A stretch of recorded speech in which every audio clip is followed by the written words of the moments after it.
My name is Nathan. I'm 27 years old.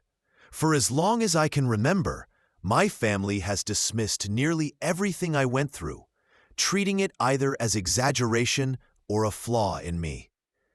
I grew up hearing things like, "Stop being so sensitive," or "You just want attention."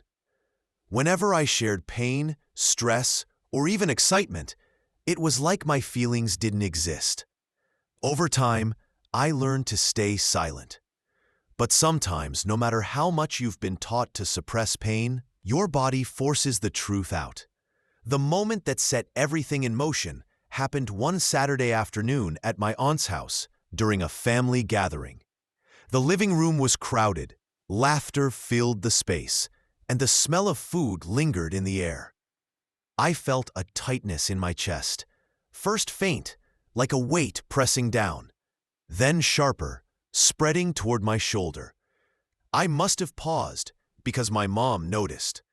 Instead of concern, she rolled her eyes and said, "Nathan, stop being dramatic." My cousin, seated on the couch scrolling her phone, didn't even look up before muttering, "He's always trying to get attention. Probably just wants people fussing over him." Those words stung more than the physical pain at first. I tried to ignore it, but the tightness grew worse until I clutched my chest without realizing. Part of me wanted to ask for help, but another part, conditioned by years of ridicule, kept me quiet. So I sat there, sweating, listening to them joke about trivial things while my body betrayed me. It wasn't until my aunt's neighbor stopped by with a dish and noticed how pale I looked that anyone paid attention. She gasped and asked if I was okay, forcing everyone to actually look at me. By then, I could barely speak, my breathing shallow. My mom groaned, sounding more annoyed than worried, and said, "Fine, if you're going to make a scene, let's get this over with. Someone drive him to urgent care so we can be back before dessert."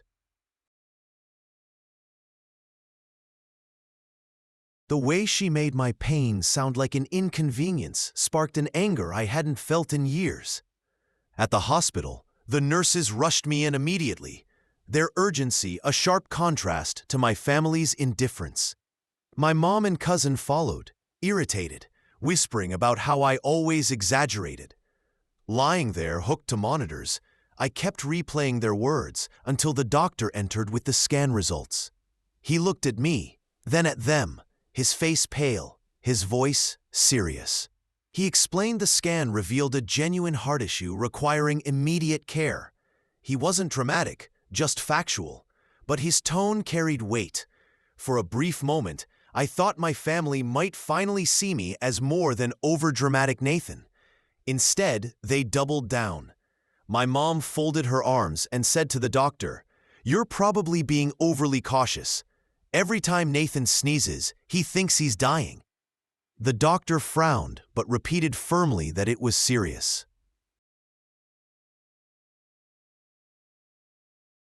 My cousin muttered, "Figures.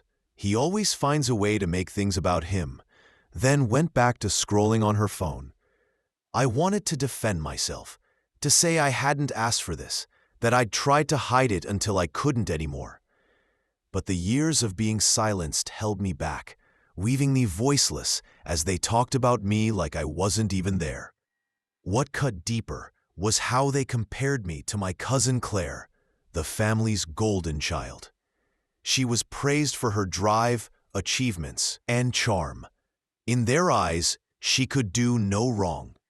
As I sat there aching, wires attached to me, my mom leaned toward Claire and said loud enough for me to hear, "See, Claire, this is why I'm proud of you.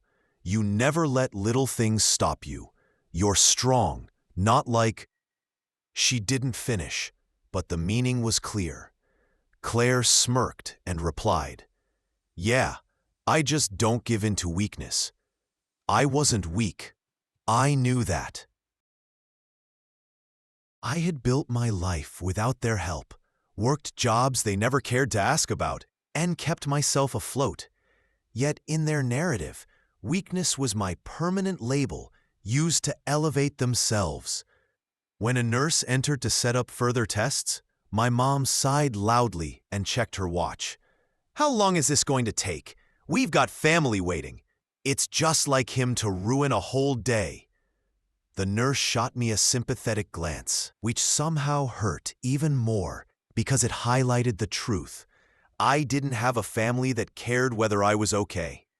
After the nurse left, my mom's tone shifted from irritation to guilt-tripping. She whispered, "Do you realize the stress you're putting me through?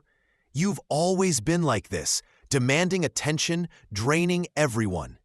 We're supposed to be celebrating, and here you are again." The pain in my chest wasn't just physical anymore. It carried years of swallowed anger. I wanted to shout that I didn't choose this, that I didn't want their attention, that I only wanted a family who cared. But instead, I let the silence hang between us. When my dad arrived, he didn't ask about me. He walked straight to Claire, hugged her, and said, "I'm glad you helped your mom handle this. You're always the responsible one." Only after that did he glance at me and mutter, "Don't milk this too much, Nathan. Doctors exaggerate." That was the moment I realized this wasn't about one incident. It was my entire life condensed into one hospital room. Me struggling to breathe while they competed to dismiss me. The tension grew heavier as the doctors tried to help, my family's disdain shadowing everything. And yet, something inside me shifted. Their cruelty wasn't new, but the stakes were. This wasn't just about feelings. It was about survival. If they could treat me this way at my lowest, something had to change. Still, I was stuck in that room, tethered to wires, listening to the same cycle of favoritism, dismissal, and manipulation. The hospital kept me overnight, and by morning, I thought maybe time would soften them. Instead, when my mom and cousin returned, the air felt colder. My mom's tone was clipped and businesslike. "Nathan, the doctor said it isn't immediately life-threatening, right? That means you can handle some responsibility while you're here. I don't want any more dramatics." Confused, I asked what she meant. That's when she pulled out a folder of bills, insurance forms, and paperwork with my name on them. "I already told the nurse you'll cover the extra costs," she said flatly. "You're an adult. You should be paying your own way. Claire doesn't need to be dragged into this." Claire smirked and added, "Yeah, Nathan, you've always leaned on everyone else. Maybe this will finally make you grow up." My stomach dropped. My mom had signed off that I'd cover the bills without even asking me. It wasn't just about money, though I knew it wouldn't be cheap. It was the principle. At the exact moment when family should have stepped up, they turned my vulnerability into leverage. When I protested, she waved her hand dismissively. "It's already handled. Don't make a scene." Honestly, Nathan, be grateful Claire is even here helping. You never do anything for this family. That was the breaking point. I'd heard versions of those words my entire life, but hearing them while strapped to a hospital bed, still aching, snapped something inside me. This wasn't just dismissal. It was betrayal. Later, half asleep, I overheard them in the hallway. My mom's voice was sharp but smug. This might be good for him, a reality check. He's always been weak, but if the bills pile up, maybe he'll toughen up. Claire laughed softly, or he'll crawl back home and admit he can't handle it. Either way, we win. Their words cut deep, not only because they were willing to sabotage me, but because they did it casually, like it was sport.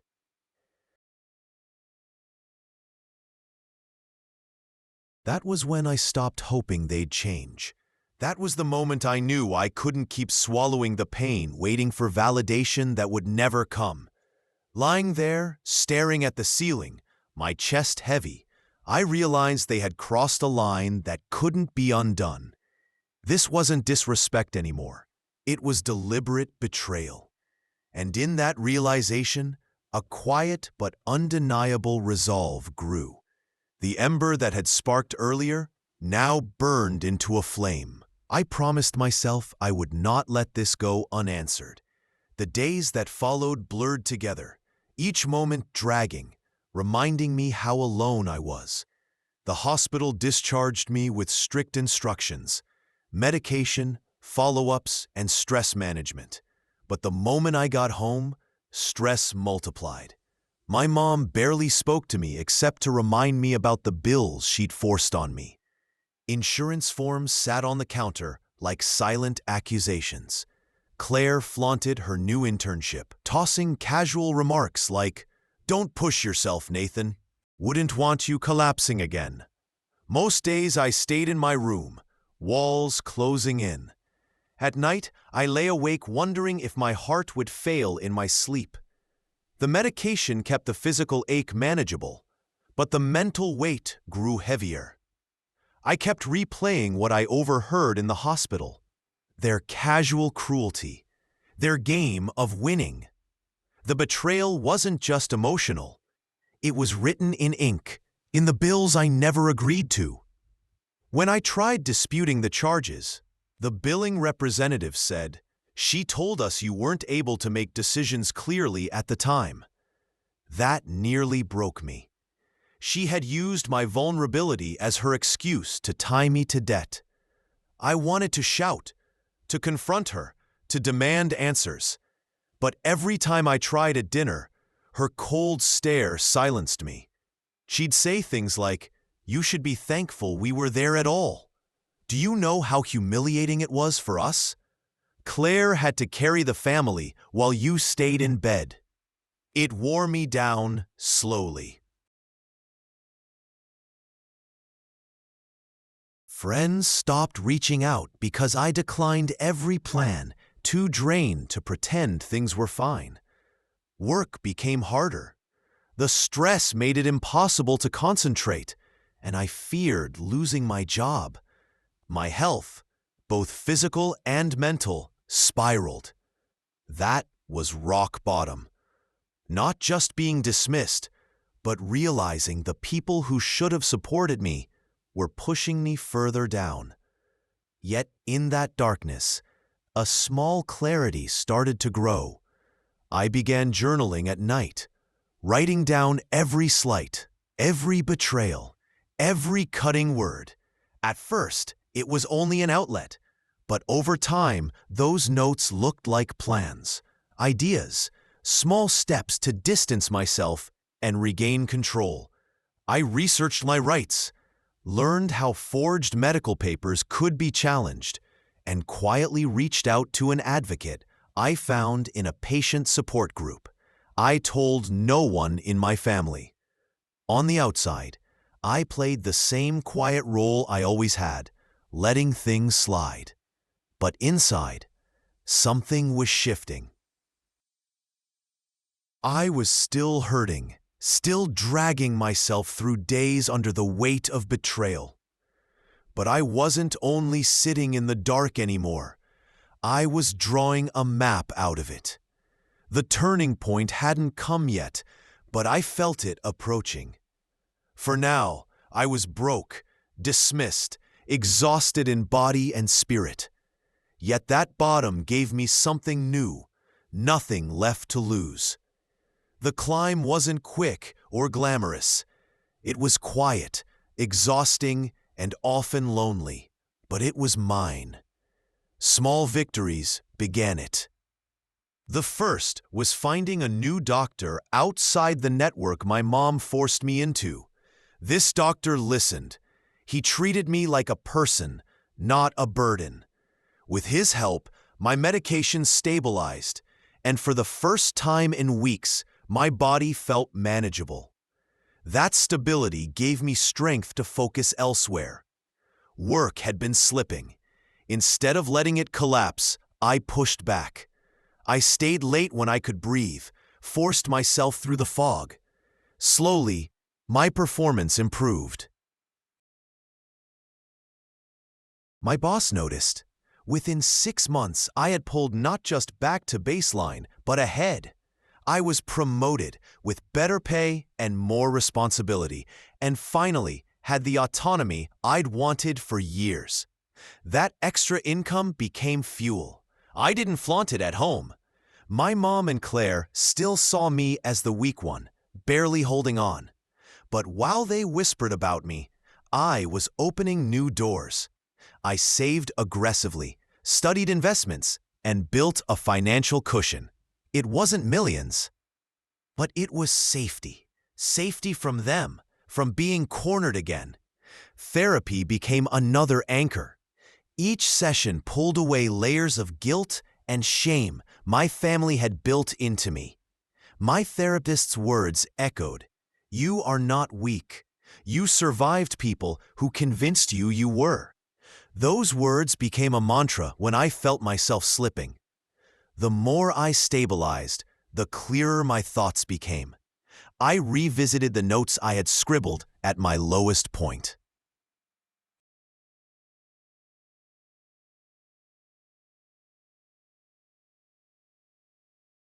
They weren't just pages of pain anymore. They were a blueprint. I gathered every hospital record, every bill, every letter. I saved screenshots of texts from my mom and Claire mocking and belittling me. I didn't know exactly how I'd use them yet, but I knew I wouldn't let their betrayal disappear in silence. Meanwhile, my relationship with them grew colder. At dinners, I no longer defended myself. I let them talk, sneer, and recycle the same story. They thought I was still the same Nathan, quiet, dependent, desperate for their approval. In truth, I was becoming someone else entirely. Someone who didn't need them. Someone who was learning to hold power in silence. Claire, the golden cousin, kept bragging about her career. She had landed a job through family connections, and every talk centered on her bright future. They didn't know I was building something stronger. Success earned, not given. By year's end, I had my own apartment, far away from them. A clean, quiet space that was mine alone, free from constant criticism. Moving out wasn't just distance. It was reclaiming my life. That first night, closing the door behind me, I felt something I hadn't in years: control. But the rise wasn't just about money or independence.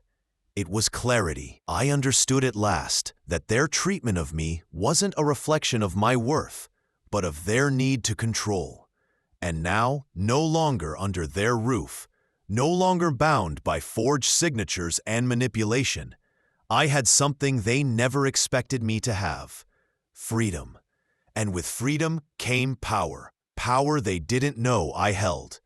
Life has a way of circling back, setting up moments you could never predict. By the time I was steady in my apartment, thriving at work and saving quietly, I thought my family might fade into the background, but fate or irony had other plan. It began with a small phone call. Claire rang one evening, her voice filled with that forced sweetness I knew well. She never called unless she wanted something. "Nathan," she said, stretching my name, "I heard you've been doing well. Got a promotion, right?" Word had spread faster than I hoped. I answered simply, "Yeah," keeping my tone neutral. She chuckled. "Good for you. You must finally feel like an adult." I wanted to hang up, but then she added, "Listen, I've had some trouble at work. Nothing big, just office politics. Since you're in a similar field, maybe you could help, put in a good word with your contacts." That's when it clicked. We weren't exactly in the same field, but there was overlap. Enough that her new job relied on some of the very clients my company was now working with. Clients I had access to because of my promotion. For the first time, I had leverage. Real leverage. Over the next weeks, I paid close attention whenever Claire came up at family dinners.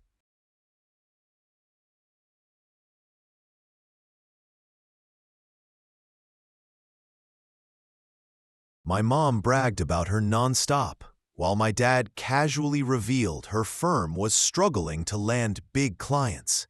The same clients my company had in sight. I connected the dots. Soon, I was invited into strategy meetings, not as a decision maker, but to provide data. Even there, my input shaped outcomes. My reports carried weight. At the same time, while organizing my own papers, I found something chilling. Hospital bills showing my mom had used not only my name, but my social security number. It wasn't just forging a signature. It was identity misuse. The realization was ice cold. Suddenly, the pieces fit. I had financial stability, growing influence at work, and now proof of what they had done. Proof strong enough to destroy their carefully built image. I didn't act yet, but I held it close, adding it to my file of evidence. They still treated me as the weak one. Unaware I was sitting on power that could shift everything, I stayed patient. I let them brag and underestimate me.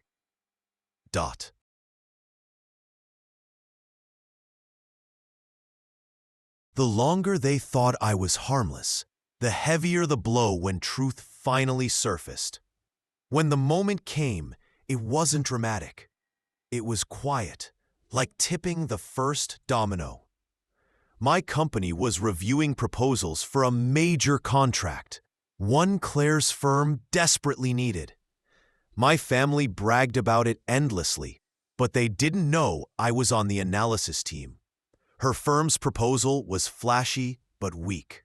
Normally, I might have left a neutral note. This time, I highlighted every flaw, every risk. Clear, factual, undeniable. The executives relied on my analysis. Claire's firm was cut before the second round. Days later, she texted me. "Did you hear? We lost the bid. Everything was riding on that. I don't get it. We had it in the bag." I typed back, "Tough break. Hope things improve." Neutral, satisfying. But the deeper reckoning came with the hospital paperwork. With a legal aid clinic's help, I filed a complaint against the hospital for accepting fraudulent documents in my name.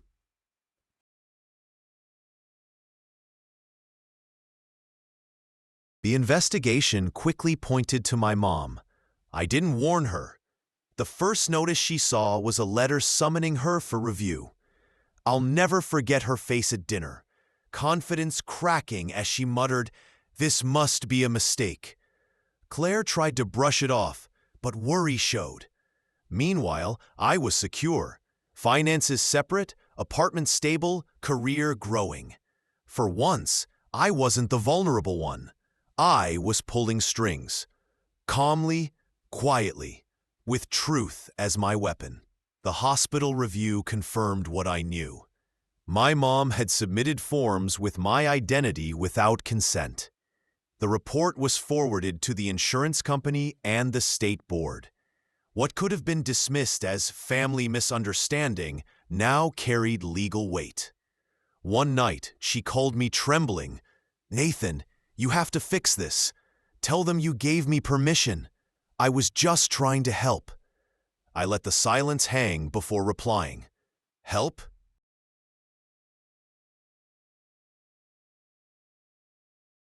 Then I hung up.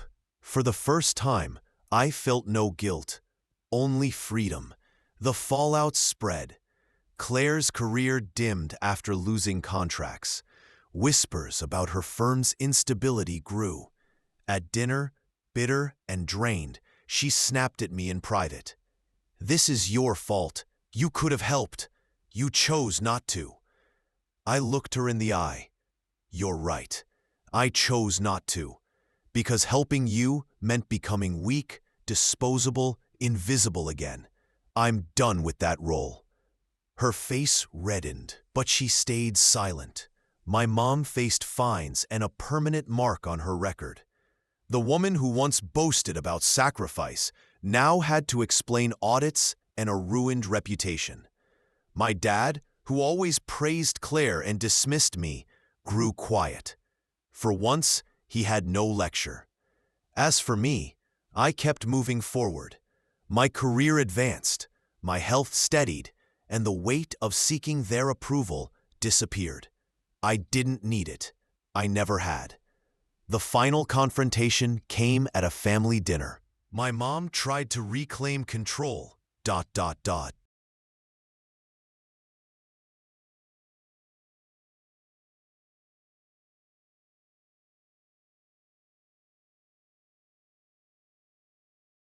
saying, "Nathan, don't you think you owe us some gratitude after everything?" I set down my fork, looked her in the eye, and answered, "Gratitude? You nearly cost me my health, my finances, and my peace of mind. And when I needed you, you mocked me. You don't get my gratitude. You don't even get my attention anymore." Silence filled the table. Claire's lips pressed thin. My dad stared at his hands. My mom, always smug, looked stunned. I stood, pushed in my chair, and walked out. Not angry, not rushed. Calm, steady, free. That was the last time I sat at their table. Stepping outside into the evening air, I realized something. Revenge wasn't about watching them suffer. It was about reclaiming myself, my life, my voice. They had dismissed me as weak for years. But in the end, their downfall came not from my weakness, but from their cruelty.